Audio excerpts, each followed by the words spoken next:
Welcome! I'm Aaron Hunter, purveyor of paranormal stories, the occult, and the unexplained. Welcome to RPA. I hope you enjoy your stay.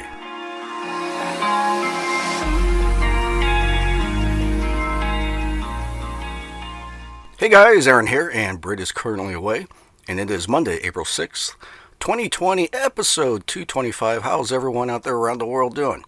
And man, today we interviewed Don and Lainey from Spectrewaves Paranormal, and we picked their brains about how they got into the paranormal, their thoughts, their beliefs, everything paranormal, and man, it's a great ride.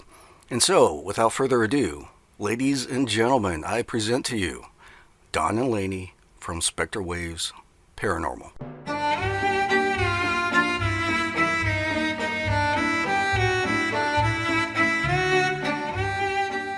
Okay guys, we have Don and Lainey from Spectrewaves, which is a paranormal research team, with us today. We're going to talk about everything paranormal, their thoughts, their beliefs, and this should be a good time. Hey guys, welcome to the show. Hey, thanks for having us. Yes, thanks for having us. Yes, thank you very much for coming. And we're going to begin with the most boring question. I've been on some interviews myself, but you have to ask this question. I get tired of answering this question myself, but the audience probably doesn't know who you are. So what I would like to do is, will you tell the audience something about yourself, where you grew up, anything else, and more importantly, how did you get into the paranormal? Sure. We're based out of the southwest suburbs of Chicago, and we met collectively in 2006. Lainey and I have been together ever since, and we both had an interest in, we love Halloween, right? I mean, goes to show is that so we I think somebody else had said that we love all things spooky, right, Lance? Yes. So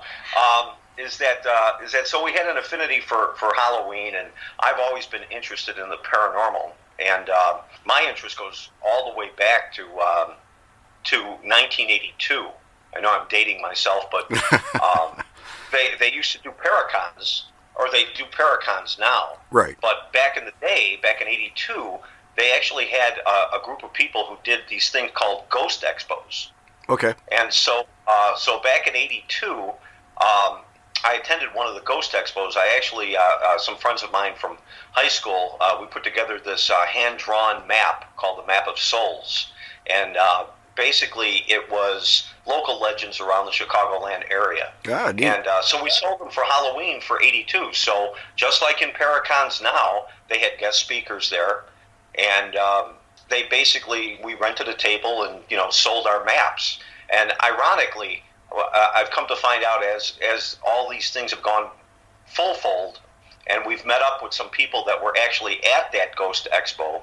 I can't believe it, but they still have my maps. Oh, neat. I was kind of shocked by that. As a matter of fact, one of the researchers who is still actively involved in researching, he actually still has it in his basement.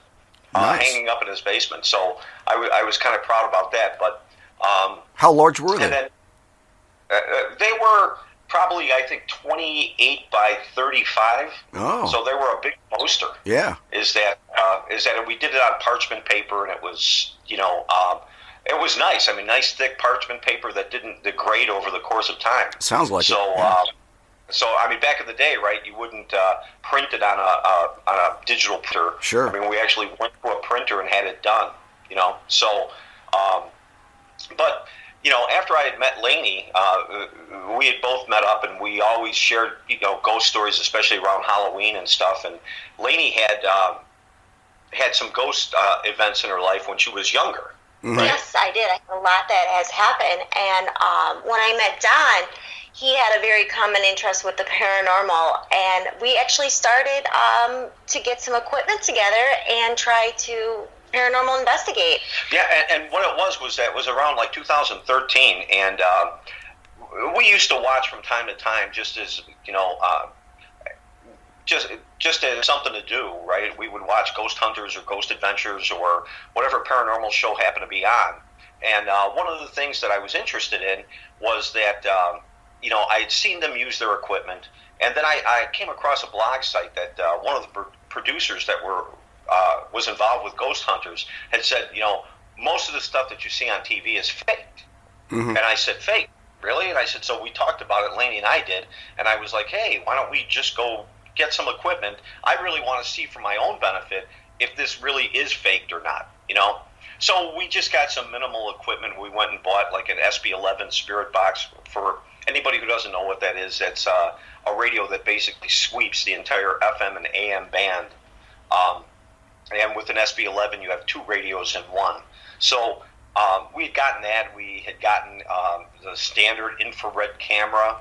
I actually had an old High 8 Sony that we had at the time, and got a digital recorder and got a millimeter, which is really an EM electromagnetic frequency detector. And so we decided to look into it, and there were a couple of places around here that had a general ghost hunt, if you will. Right. And we went to the ghost hunt and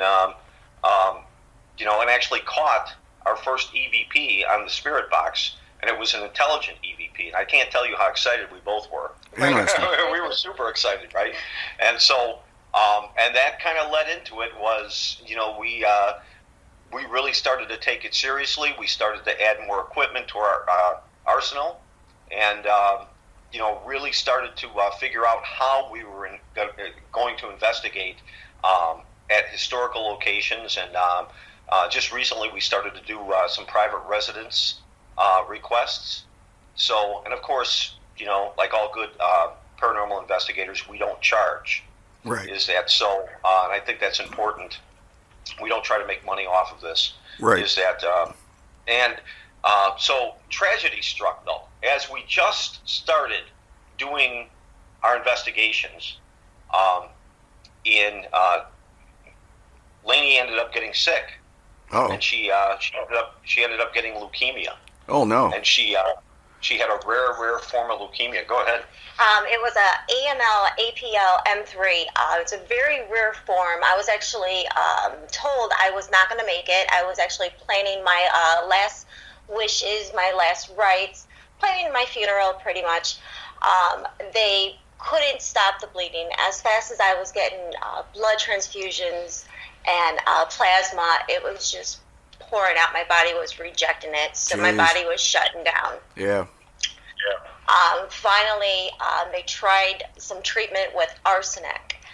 I was lucky. My body did turn for the better, but I did believe that I reached that death plane, that special plane right before you completely go. Mm-hmm.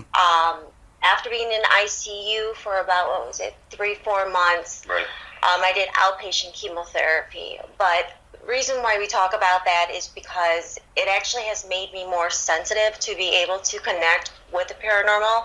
So it's very helpful now on our paranormal investigations. I can actually pick the spots where I'm actually getting called to. Before, I would it was just random. Right. And the interesting thing about that is that when we've investigated, and we go on investigations a lot, and we try to make it a point to go across the country and not just stay compartmentalized in the Midwest, is that we've had situations where we investigate differently, and I think I should describe that to all the listeners, is that ordinarily you see a lot of people will do research about the property, right, prior to going to the property, right? And we both believe we used to do that at the beginning, and we've come to find out that it influences you when you're there at the investigation. So it almost drives you. You're looking for something versus experiencing something, right? Yep. So we do it a little bit differently. So we generally do a general search about just what purported activity is, but when we meet up with the folks that are, sponsoring the ghost hunt or the investigation, we try to do private investigations, and so we ask them not to go into great detail about where the hot spots are, about what the purported activity is or what other investigators have caught. And then we say, we want to come back and talk to you halfway through. We take a little break, and we want to share with you what we found. And at that time, we come to find out, some of the more in-depth things that they know about the property. Right. And we've come to find out that really it doesn't influence us. We go in there cold, and we seem to catch more activity. And, because of Lainey's sickness, now thank God she's been in remission for 5 years, is that we, before I would say, hey, you want to go to the second floor, so Laney would just go to the second floor with me. Or you want to go to the basement, we would just go to the basement. And it would be random, and we wouldn't really catch a lot, or sometimes we'd get lucky and we'd catch a couple of things. After the sickness, Laney would tell me, listen, I really want to go behind the stage, or I really want to go over here or go over there. And that's what we would end up doing. And we would end up getting something. We'd get EVPs. We're big proponents of using the Kinect, which is a 3D mapping software and bar. Basically, if anybody, I'm sure people who have watched the shows are familiar with it. But so we get a lot of Kinect activity, and through the course of time, we've figured out how to debunk, things on the Kinect. Right? It doesn't like it. It thinks lamps are people. It thinks broomsticks or poles are people. Mirrors, it tends to map mirrors because it reflects back, and so we have since gone through the debunking process of when we're in locations and weed that out. So if anybody's interested in any of our stuff, please feel free to go to our YouTube channel, which is Spectrewaves, because we like to say it twice. It's just because somebody else had Spectrewaves, right? So. So just go there and take a look. We post videos that aren't super long. We don't do a whole 2-hour show, so you get a 10-second payoff on it. Yeah. We just like to put evidence out, and all of our evidence is real. It's not contrived, and it's our experiences while we investigate. Well, good. Hey, I'm curious about that Kinect. Can you talk about that a little bit more? Because I'm not familiar with it. Sure. So the Kinect is basically a bar that was developed by Microsoft. And, okay. All right. And so it's they have since taken it off the market, but it basically maps like the Wii did. In the respect that the Wii did it a little bit differently in the game console, but it basically shoots a field of laser dots, and when those laser dots are interrupted, it tries to map what's interrupting those laser dots, and that's really the compartmentalized version of how it works. Okay, all right. Is that, and Microsoft doesn't know why, and but obviously, if you've ever seen an investigation where they've used laser grids, right? And if the laser is interrupted, sometimes you can see a shadow figure, or you can see that displacement of light. And with the Kinect bar, it basically is the same thing, but the software then interprets that light and tries to map a figure, or maps what lights are being dispersed. And makes an image of that. Like sometimes it's a jumbled image, but sometimes it's basically a stick figure. Okay, all right. And that's how it interprets it. Let me ask you this. One thing. I'm getting some feedback on my end. I'm hearing my own voice. Okay. I'm not sure what your setup is over there, but if you have a mic. No, I just have. Let me move this mic a little bit. Yeah, that's probably it. It's probably it. How's that? That's better. Yeah, I'm not hearing myself anymore. That's good. My question was, it just popped in my head. You were talking about your first investigation and how excited you guys were, and so on and so forth. One thing about me, I'm an academic. I used to be a complete skeptic. I'm an IT guy. Science, ones and zeros. Until 2010, I stayed at a farmhouse during the spring and summer in Minnesota. And it turned out to be haunted. It scared the hell out of me. And that's when I started thinking, okay, there's something to this paranormal stuff, because I just thought it was all a lot of people just want attention, their drug use, stress, whatever. Right. There's always some sort of explanation. But what I'm finding out now, since 2010, I just research. I'm an academic. I don't go out there investigating because some of the things I read, just other parts of the world, other people experiencing almost the same type of things. Some of it's kind of spooky. For instance, I don't like the idea of attachments. I just don't like the idea of that. So I don't want to. Nor do we. Yeah, yeah. So my question is, that first time when you're excited, you go out investigating. Then, did you even think about the consequences that might happen? I mean, were you scared? You know what? Is that I don't think really we didn't. I think it was more we were so excited that we actually caught something. Yeah. Is that we experienced something. And I think that's really what it was. But since that time, I can tell you this, is that Laney has done an enormous amount of research on protection stones. Okay. Now, of course, that's not 100% scientific, right? But there Sure. are, purported things that like sage, for example, is that now from a scientific standpoint, right? Right. Is that sage is antimicrobial and Yep. antibacterial. Is that the actual physical smoke from that clarifies, right? Yep. And so that could be the offset of why people use sage, for purportedly clearing spirits. But Sure. And I think some of it's faith based too. But Laney has gone ahead and absolutely taken care of both of us, because we really don't want attachments. We don't want to bring anything back with us. And I think we've been pretty fortunate that we haven't. We really don't do demonic purported locations. Mm-hmm. Try not to. But one interesting thing that you might be interested in is that a lot of people don't really know this, and I think it's because of Hollywood, right?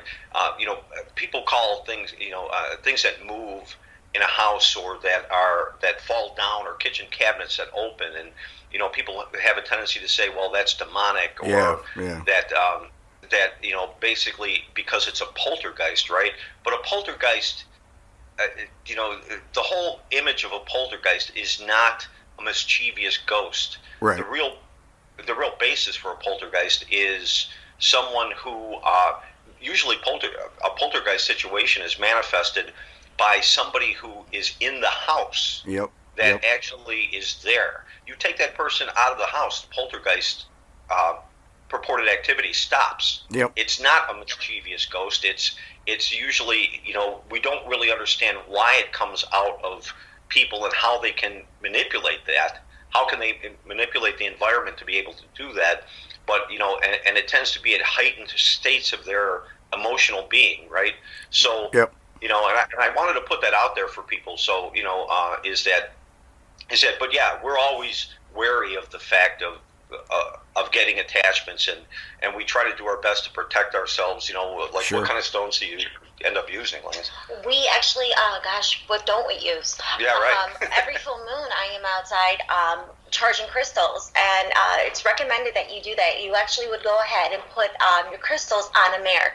The reason why you want to do that is so the moon can reflect from the mirror, so it double charges it. Mm-hmm. Quartz, just about everything. But and so we have it on necklaces that we use. That we make sure that we put it on every time that we go and investigate. Yeah, Does very it work? Cool. Well, we haven't had any attachments, so I guess it kind of works, right? So, tell the audience some of the equipment, or actually all the equipment that you use when you go investigate. Okay, well now, we use REM pods, right? And what REM pods are is it's a device that creates energy around an antenna, and around the device. So think of it as a ball of energy that it creates around that device. And the idea behind it is that if that ball is interrupted by anything, any electromagnetic field that interrupts it, it'll go off. It'll engage. And it goes off as an alarm. Now, here's another interesting thing that you don't hear a lot of people talk about. Fortunately, it's just Laney and I, so we don't use walkie-talkies. Right. And you don't want to use walkie-talkies because depending on what channel that you're on the walkie-talkie, believe it or not, you can set a REM pod off. If you're within probably about 20 feet of that REM pod and you key a walkie-talkie, that REM pod will pick it up and go off. Is that interesting, right? So you can see where a lot of things that didn't, when people are investigating, especially when you're watching these TV shows, right? You have to take it sometimes with a grain of salt because these guys always have walkie-talkies in their hands, and then they're like, "Oh, the REM pod's going off," So you can't be 100% sure unless you absolutely go to airplane mode on your cell phone, right? Because GSM will give you false readings on the EMF meter, which is electromagnetic frequency, and the basis behind both of those devices, they're similar in the fact that one detects if the bubble is broken, one detects just randomly, and an EMF meter works is that if you go by even in your own home, if you go by a breaker box and you put the EMF meter by it, it'll go up. Right. So generally what you do with that when you go to an environment is we walk around, we take baseline readings to see where if there's any EMF hotspots in there. And one of the big reasons why you do that, right, especially if you're doing a private investigation, is that if you're exposed to EMF for a long period of time, over months and months and years, right, it can manifest in headaches. Sure. Yeah. And it can manifest in hallucinations, right, depending on how high that is. So that's one of the things that you always try to rule out when you go. And so beyond that, I mean, we use general digital EVP, recorders for EVP, which is for EVP is electro voice phenomenon. And some people don't know this as well. Is that you can use analog tape. It works on analog tape just like it does on digital recorders. Digital recorders are just the convenience of it, but you can pick up voices if there are indeed voices and energy voices that are in that area. You can get random voices on analog as well as digital recorders if you ask questions.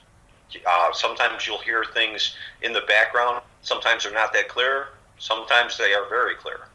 Is that we've had a great deal of success, though, using, again, I had mentioned it earlier, the SB7 and SB11 spirit boxes, is that we have other variant types of those sweeping radio devices, but, the premise behind it is obviously it sweeps an entire FM band or AM and FM band forward and reverse on certain devices. And we have a host of like 3 different ones that we use. So if you get a word, basically a 3-syllable word that it would have to come across all those bands. So even if you're getting, radio stations, you're picking up small things of radio stations coming through, depending on how fast the sweep is that it's nearly impossible to get anything except maybe a small syllable word, single syllable word, across that spectrum. Mm-hmm. But if you get a sentence, you get multiple syllables, it's virtually impossible to create that as fast as that radio sweeps. Right. And so, so the idea behind it is when we investigate that it's on a higher level, it's on a different frequency, a higher plane. Think of it as like that dogs can hear at higher frequencies than humans can. Right. And so it's basically giving us the opportunity to hear that higher frequency. Mm-hmm. And that's, does anybody really know for sure? No, but I can tell you we've gotten residual interaction, and also intelligent interaction. And the difference between it is that residual, you might just get random words that don't really mean anything to you, or may mean something during the investigation, but they're not really. You're not hearing anything that's responding to any questions. Right. It's just random, like random and almost repeatable. Is that, and then you get intelligent responses. You ask a question, you receive an answer. So it's, and those are our main tools that we use. We obviously use infrared, and we also use full spectrum cameras, which go beyond what you can visually see. And a lot of people ask, well, why do you guys do it at night? Just because it's creepy? Doesn't paranormal activity happen during the day? Sure it does. But the reason why you do it at night is things are quieter, right? Right. Is that so you're not interfered with from people being outside, or horns beeping, or cars going past, or the normal activities of a normal day. Is that at night things are quieter. Sure. So that things that you get, that you receive, that you record, probably have a lot more validity to it, And of course, it's kind of cool. Yeah. To do it at night, right? Let me ask you this: do you guys investigate in the dark, or do you have the lights on? Nope, we investigate in the dark, and that goes to speak volumes to doing infrared and full spectrum cameras. Right. Okay. Because if you've ever seen on an infrared camera, when you go past a light, it's overblown. Sure. Yeah. On that camera, right? And so you want to try to catch, the spectrums where your eyes can't see, And in order to achieve that a little bit better, it needs to be dark. Okay. All right. What's your favorite piece of evidence that you've gotten so far? I'm glad you asked that. Is that there's actually a few, but one of the more interesting ones that we caught, and that we really want to share with a lot of people, because a lot of people say, well, it's your experiences, maybe you caught something, you caught a random voice here or a shadow figure here, but this is something that I think really speaks volumes to reinforcing why people love the paranormal, or really believe in the fact that they've experienced something. And generally, when different investigations happen in the same properties, you generally don't catch the same things. Mm-hmm. You might catch spatterings of the same things, like, Group A caught some voices on a spirit box. Group B caught a shadow figure, with a video camera. Mm-hmm. Or you saw a door close. Group C saw a door close. But generally, most of those groups that go to the same place don't experience the same thing. Right. And so what happened to us is that fast forward to 2018, we had the opportunity to investigate a private investigation of McPike Mansion, which is in Alton, Illinois. It's about 20 minutes away from the St. Louis border. So we went down there, and Sharon, who's the proprietor of McPike Mansion, is not owned by a historical society; it's owned by a lady. And so we met with her before we went into it. And one of the things is that she's very, very protective of the spirits that she believes reside in that mansion. Mm-hmm. And so, as we had talked to her before we started to get set up at the mansion, she had let us know that Ghost Adventures had been there about 3 weeks before we were there, 2 weeks, 3 weeks before we were there. And of course, we have no connection to Ghost Adventures whatsoever. So we went on to our investigation, and we experienced some things that we've never experienced before in any other investigation. The first thing that we experienced was we were setting up the equipment. We weren't even ready to go. So we weren't on infrared. It was still light outside. And so we started to set out the equipment, test everything like we normally do. And we were on the porch. And Lainey had put her cell phone down, face up on a chair, and we were setting up a REM pod. And as I was outside of the porch, off the porch, setting up equipment down the porch, our ovilus, and what the ovilus is, it's a device that, among other things, creates an electromagnetic field around it that can be manipulated in theory by spirits, and it has a phonetic generator dictionary in there. And so it'll spit out words if the frequency is interfered with. And the belief is that spirits or entities can interact with that electromagnetic field to generate words. And so we had set that up down at the end of the porch, and Lainey was right by the front door. And just if anybody's interested, we have this on video as well. So Lainey had put her Galaxy S9 sitting face up on the chair, and as we were setting up, Lainey says, "Don, come here." And that's when the phone actually started taking pictures by itself, and it was taking pictures in a series of 3. And then it went and it would start recording by itself, and then it would go back to taking 3 pictures. And all of a sudden I'm like, Don, look at the phone is taking pictures and videotaping by itself. At the same time, the ovilus went off and said gateway phone. And after that part, the ovilus just stopped working for us. And we couldn't get it to work for the rest of the investigation, which was odd, until we got back to the hotel room. And I was really frustrated by it, that it didn't work. I turned it on and it worked. Interesting. And the reason why we relate that story is because most people today have a cell phone, right? Right. And they usually have a smartphone.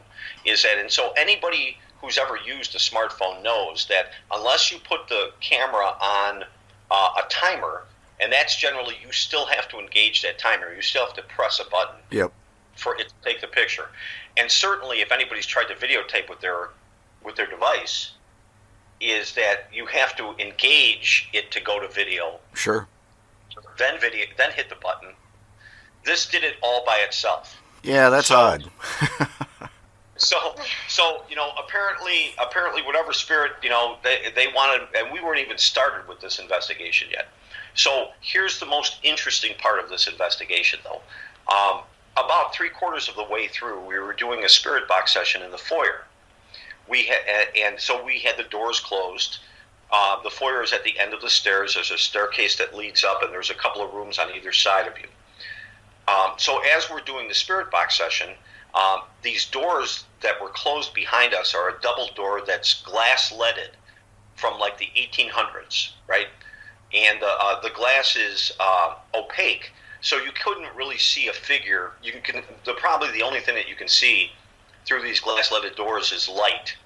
Is if somebody were to shine a flashlight, but you really wouldn't be able to see like an outline of a person. So as we were finishing up the spirit box, something interesting happened. And that's when I looked by the porch and I saw a big red streak and a white streak.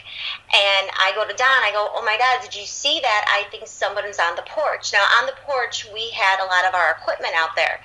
So, of course, I start freaking out. He starts freaking out because first thing you think is someone's probably going by the equipment. Mm-hmm. Right. And we walk outside, and Don's like, do you hear that? And I go, yeah, I do. It was horses walking on cobblestone.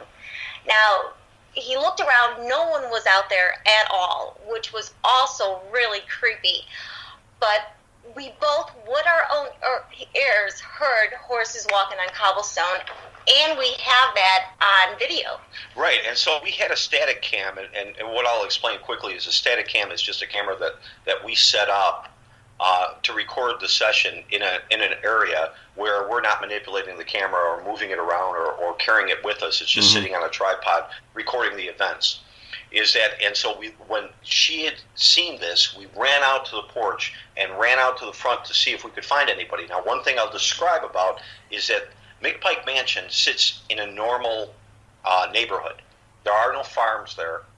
It's just a normal group of houses that are up and down this street. Okay. And so when we heard the horse sounds, with our own ears, I was so happy that we ended up catching this on video. But generally you just heard the distinct sound of horse hooves on cobblestone. If you've ever heard it or taken a carriage ride in any of the major cities, You kind of, it's a distinct sound. Is that, and so this went on for probably about a minute or so, and then faded off. Is that, well, here's where the irony of this whole experience happened, right? We were so excited. We knew that we went back after we left McPike Mansion to go try to research to see if any other groups had caught this sound. And we didn't see any evidence, at least none that was posted, that talked about this horse sound. And so fast forward to January of 2019, they finally aired the episode of McPike Mansion on Ghost Adventures. So we were super interested to see what they caught versus what we experienced. And ironically, halfway through the show, Zach is out. We know exactly where he's standing. He's standing by the fire pit in the front. And he announces the fact that, he said, "You guys hear that? It's horses. It's horses on cobblestone." Almost exactly what I described when we encountered it in August. Now, again, we have no connection to Ghost Adventures, and I will tell you, Sharon was not very happy with Ghost Adventures when they left there, because she thought they were being disrespectful to her, to the spirits that resided there. Is that over dramatic? I guess is the best way to describe it.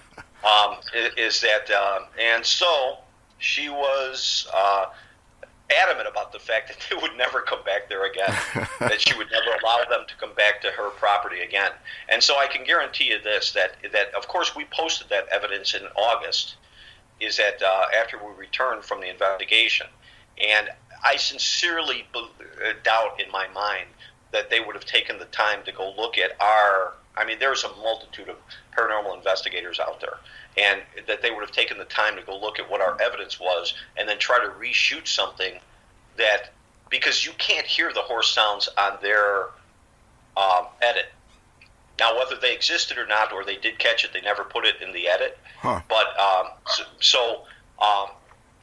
but the point is, right, let's say that they didn't see our evidence, and they edited and they posted what they thought was interesting, and that they encountered the same thing that we encountered, not knowing each other, not sharing evidence, to each other, right? Yeah. That such a rare event to catch the same identical thing and to experience the same identical thing with two groups that had no interaction whatsoever. Now, ironically, people had contacted us after we posted the video and said to us, one lady wrote us and said, "Listen, I've lived on the block for 35 years. We hear that every night in the summer. We've never really heard anybody catch it, but everybody who lives here just takes it for granted.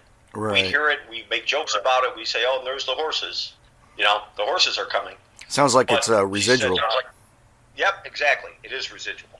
And but to me, especially, right, even all the experiences that we've had, that is the most pronounced experience because, it was experienced by somebody else, and it replayed and people know about it, right? Yep. So where does it come from? Where does that energy come from? And that's really what drives what we do, is that, and so it was super, super interesting to us. Yeah.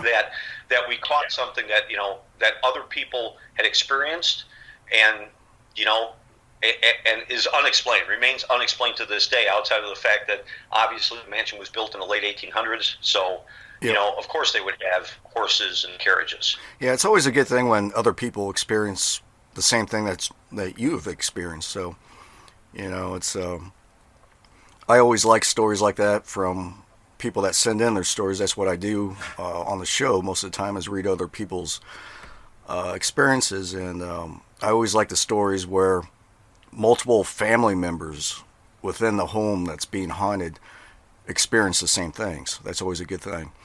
Right. Do you always find evidence when you go out investigating? Yes, believe it or not, we do. I don't think there's been a time. Obviously there's been a couple of occasions where really it was light in the respect that maybe we got a fluctuation on EM meter, or we, heard with our own ears maybe, some audio interaction like a bump or a knock or, Okay. But that's really rare. Most of the times that we go, and we do spend usually between like 5 and 7 hours at the location, right? Is that, and we've been really fortunate, but I think we've been fortunate because of, Lainey's newfound gift. Sure. Honestly, I believe that is that she had come up with a story real fast that that we were at the Fowler Theater in Indiana, and again we did our normal way that we investigate.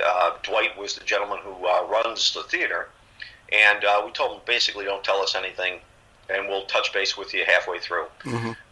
So when we went to go touch base with Dwight, Dwight had Lainey had come back, and we were behind the stage, and Lainey was picking up on the connect. She was picking up a figure that wasn't really ground level, so it looked like it was hovering or what have you. And that was Lainey's idea to go behind the screen. So Lainey related this thing to Dwight when we touched base with him. And I asked Dwight, I go, did someone hang themselves behind the screen?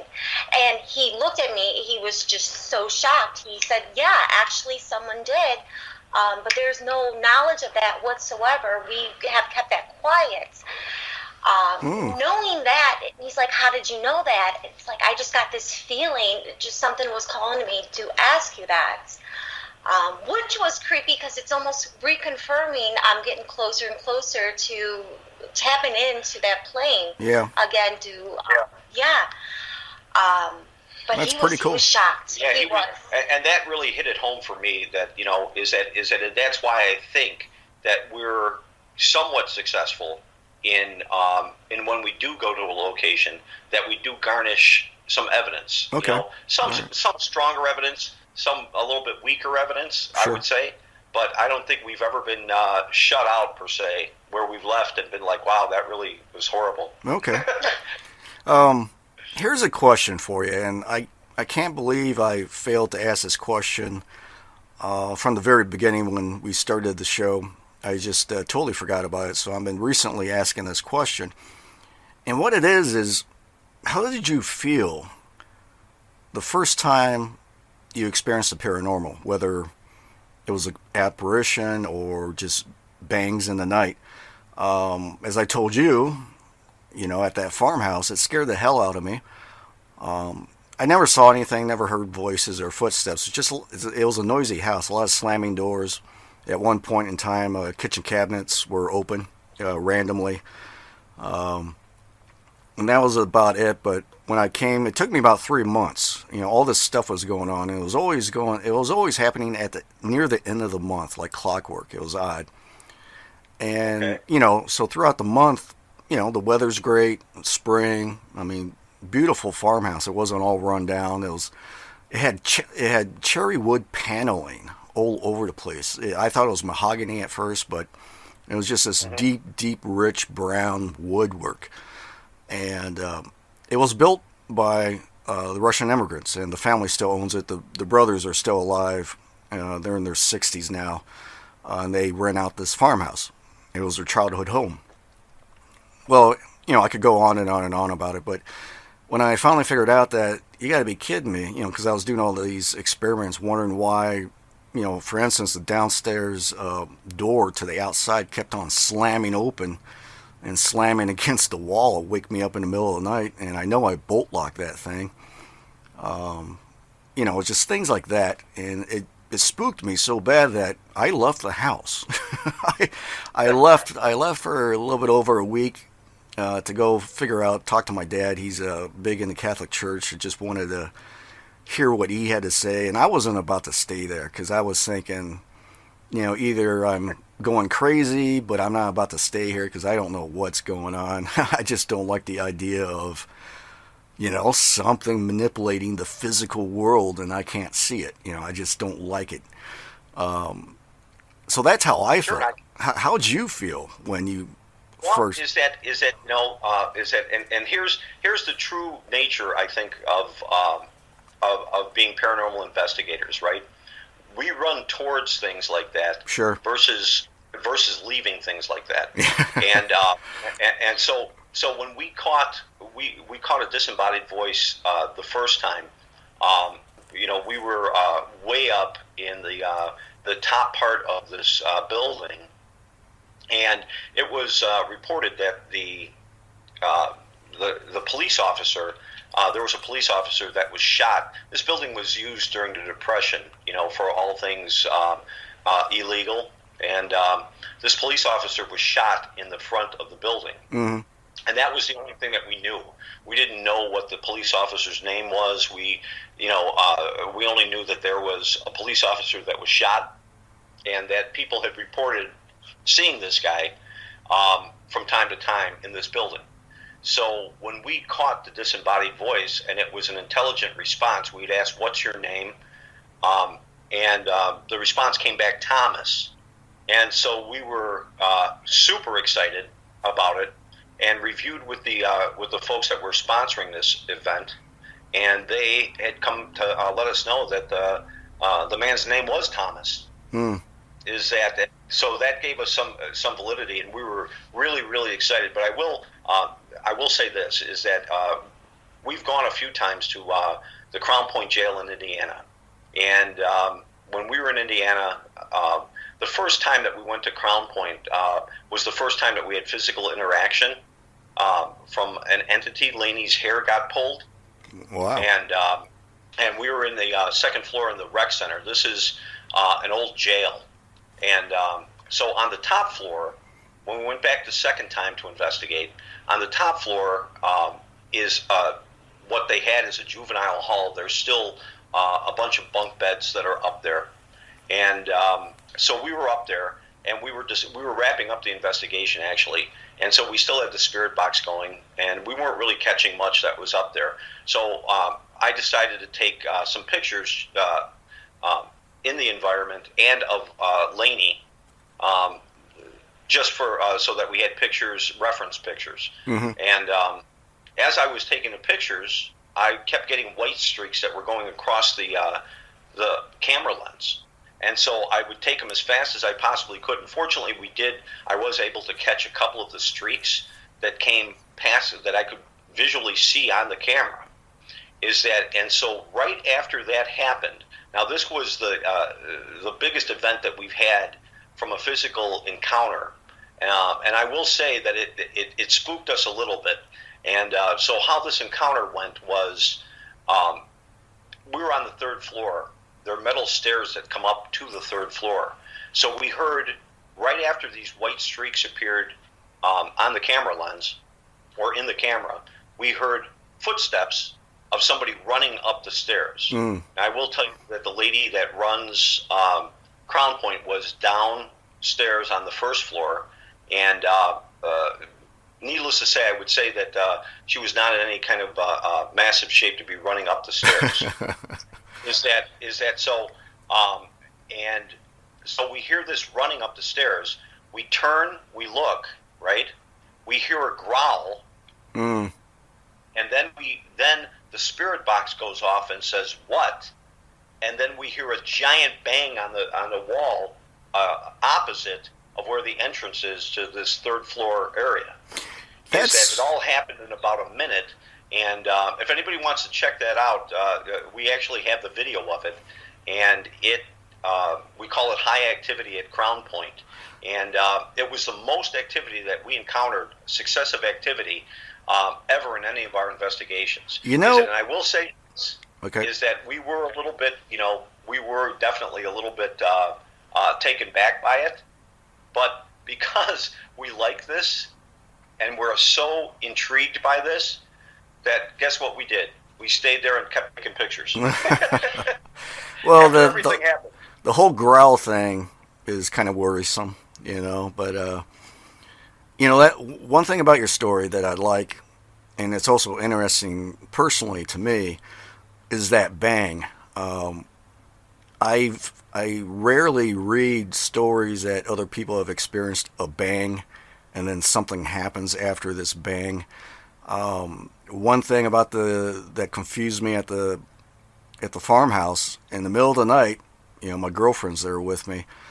We were woken up in the middle of the night by a bang. It sounded like a shotgun blast. And, I just said, "Did you hear that?" And she was awake too. And I hear her whisper, "Yeah, I heard that." And, the house is near the woods. Well, the woods is near to the house on the north side of the house. And it's pretty, the wood line is pretty close. And the thing is, I heard the change rattle. We have this massive twin dresser. It's huge. It's loaded down with clothes. I got my change and wallet on the right side. She has the left side. And I heard her little figurines, kind of clinking together a little bit. And so I turned on the light and I thought, well, a tree hit the house. I mean, something fell, I can hear the vibration from the dresser over there. And then I looked over at the dresser, and there's a big mirror on it, and it's an ornate mirror, and carvings, and she hangs her necklaces on one corner of the mirror. And I noticed the necklaces were just moving ever so slightly, swinging, And I go, yep, something hit the house. And of course, upstairs, it was all plaster walls and it was painted. So I looked at the walls over in that area just to see if there's any stress marks, because plaster cracks easily, So I was looking for, especially plaster. I was looking for stress marks, didn't see anything. And it was in the middle of the night, whatever, 1:56 a.m., something like that. And I go, well, I'll be back. I'm going to go look outside and see what damage there is. And I grabbed a flashlight, go downstairs, and I remember it was drizzling out there, pitch black. You're in the middle of nowhere, farmhouse, and, the driveway, dirt driveway was, 2 football fields long. You are out there, man, by yourself. And so I'm around the other side of the wood side of the house, and I'm looking. I don't see anything. I'm looking on the roof. Maybe a big branch fell off one of the trees and, landed on the roof. No, I don't see anything there either. This was before I came to the conclusion that there's something going on with this house. But, I was just scratching my head. I wonder what the hell was that? And I said, well, I'll take a look in the morning. So I just went back to sleep and, went out there in the morning, broad daylight. Yeah, I don't see anything. No tree fell over, nothing. So I just kind of scratched my head. I didn't know what that was. But, every once in a while I'll hear someone will send in a story. I'll read about a bang. And you just said you heard a bang at this place and there's things happening. And it's just it's a curious thing. That's all. And the more I think about things like that, we had another, and I'll just say a quick story about this. In December of last year, we were at the Stimson Hospital in Indiana, or in Michigan. I'm sorry. Michigan. Yeah. Is that, and so this building is generally a giant mansion. Okay, is that so it's a rural area. It's Eaton Rapids, Michigan, and it was the only hospital there until the 1970s, until they closed it down and actually built a formal hospital. So a lot of people in the town, most of the people that lived in that area were born there. So it was a working hospital for the longest time.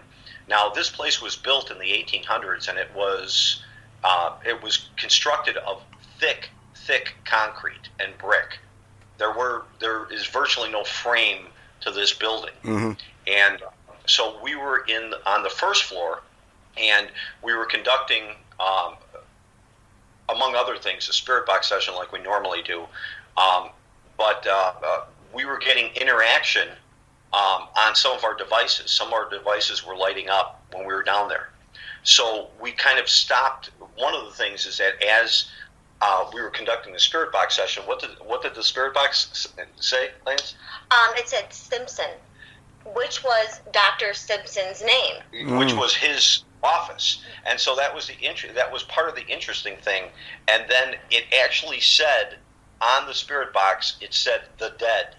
Huh. And so that was the intro to this. So once we shut the spirit box off and we were getting interaction on devices, Lainey had walked over by me, And so as we were standing there, all of a sudden we hear this giant bang, and I mean, I'm talking about that it shook the building and the camera. After we reviewed the evidence, and I went to go post the evidence, what did we find on the? We had 3 whoosh sounds. It was like, and at the same time that was going on, there was a mist running down the stairs and then running back up the stairs. If that makes any sense. That we saw on the camera, but this was all simultaneous with the boom. So the whoosh sounds came like it was. Yeah. You know, there's a correlation there with, it seems like whenever there's a bang or a shotgun blast sound, something happens. It's almost as if something is releasing energy right before it does something. I don't know. Right. It's rare because you're the only like the third or fourth person that mentions a shotgun blast or a bang. So. Yeah. Is that and when we had talked to the gentleman who owned the place, we were like, listen, this really felt like, and this goes to speak volumes to what you experienced, is that this really felt like somebody backed the truck up into the wall. Yeah, I believe it. That's what it felt like in that environment. I mean, it was not something that you could mistake. Yeah. Is that, and so, I mean, that really, really intrigued us, but it was even more interesting about, in post-production when I got to see, what went on and what we encountered on camera afterwards, because when those things are going on and you're actually experiencing it live, your senses can't sometimes, take in a lot of things. Yeah, that's right? true. Because you have the one main event and that's kind of it. But my theory behind it is that, and we discussed this, Lainey and I discussed this afterwards, could it be that that's where the energy escapes? That's where it jumps dimensions, if you will. Right. Is that almost like a portal, almost like a Star Trekian kind of warp drive engagement, right? Yeah. If you will. Who knows? So, yeah, I mean, we don't know, and that's why we continue to investigate. Yeah. Well, guys, I feel that we can go on for another hour. I got all kinds of other questions. But we have gone over our time, but oh well, that these things happen. But, I always like to end a interview with just a couple of questions or a few questions. But in this case, you've answered some of these questions already. There's no right or wrong answers. I always get different answers. I just want to hear your thoughts or your beliefs about these. I'm going to ask 2 questions. Like I said, you already answered most of them. Shadow people, real, fake, just something in the corner of your eye. What do you think? It's a good question. I really truly believe, at least during our experience, is that we've never really encountered any live shadow people. Mm-hmm. So do I think that there could be a possibility that it's an artifact? An ocular artifact of someone's eye, sure, especially in those environments. Yep. Is that I've never, when we've been live on an investigation, I don't think we've ever captured that or saw it, right? So okay. So yeah, I think the jury's out on that. Okay. Like I said, no right or wrong answers. Orbs. What do you think about orbs? Well, is that I know in the paranormal community, orbs was a big thing like a few years ago. Yeah. Right. Yep. Is that and since that time, I mean, a lot of people debunk orbs as being dust, and especially when you're in these older buildings, right? Sure. Yeah. I mean, there's a lot of dust that gets stirred up that the IR camera sees that you don't see. Yep. But I will tell you this: is that in tandem with experiences. Is that I think they're valid in that respect. I think just seeing an orb could be a culmination of a lot of things, right? Right. It could be an energy ball. It could be, it could be artifact, dust coming down from a ceiling, mm-hmm. even though you disturb the environment at all.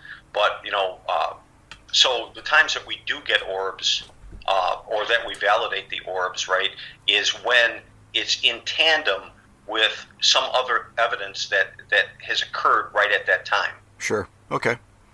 All right. Well, that's it, guys. Thank you very much for spending this time with us, and of course, let the audience know where your YouTube channel, Twitter account, email, if they want to get a hold of you, Facebook page, all that good stuff. Everything about Spectrewaves.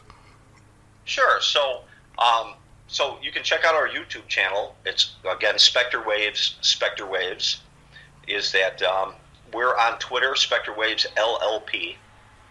We have a website that you can go and take a look at some of our thoughts and also our evidence.